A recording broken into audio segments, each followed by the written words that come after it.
For the third day in a row, crews have been trying to clean up what's left of a large accidental spill of firefighting foam at the airport at Brunswick Landing. They're trying to limit the amount of toxic PFAS chemicals that end up in nearby bodies of water. News Center Maine's Pearl Small is in Brunswick tonight with an update on all of this. Pearl.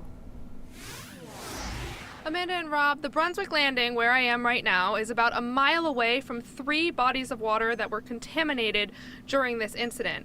And the Maine Department of Environmental Protection says they don't think that this affected the town's drinking water, but there are still some other environmental concerns at stake here. Foam on these ponds that then is being blown by the wind here, there, and everywhere. Suzanne Johnson, who sits on Brunswick's Restoration Advisory Board, says this situation is one of her worst fears for the town. With the remnants of PFAS-filled foam floating through the air in Brunswick after Monday's accidental release in an airport hangar. This stuff is a forever chemical. It doesn't go away. So the foam dissolves, but the chemical's still there. Officials with the Department of Environmental Protection say they're confident the chemicals didn't seep into the drinking water supply, but they say it did travel into local stormwater systems, which consist of natural ponds filled with fish and plant life. Open water body sources was the stormwater system for this property.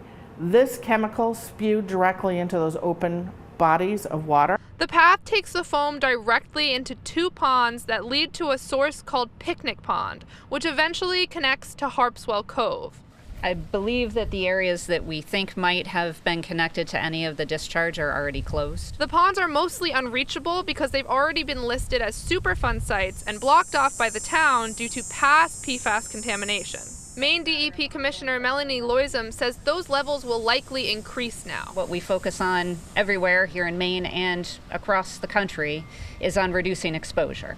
So where we can identify that PFAS is present, we do what we can to prevent people from being exposed to that PFAS. Knowing the chemicals cannot be removed, Loisem says the goal is to minimize the spread as much as possible and prevent human contact, while they work on longer-term solutions to eliminate the use of fire suppression foam. So none of these hangars are subject to any requirement that they cannot continue to have and use the AFFF that they already have in place. Brunswick Fire Chief Ken Brilliant says they follow state guidance, adopting standards from the National Fire Protection Agency.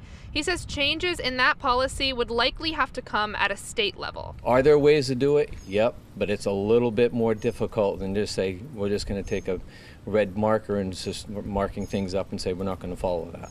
Brilliant says that process could take years. Time many people in town say they can't afford to wait. Let's focus on the fact that there's other PFAS-based AFFF foam in other hangars.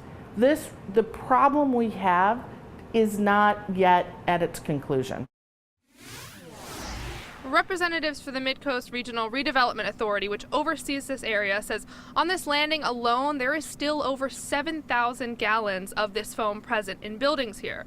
One of those buildings, Hangar 6, right behind me, is equipped with this foam, and it lies much closer to the Topsom-Brunswick Water District.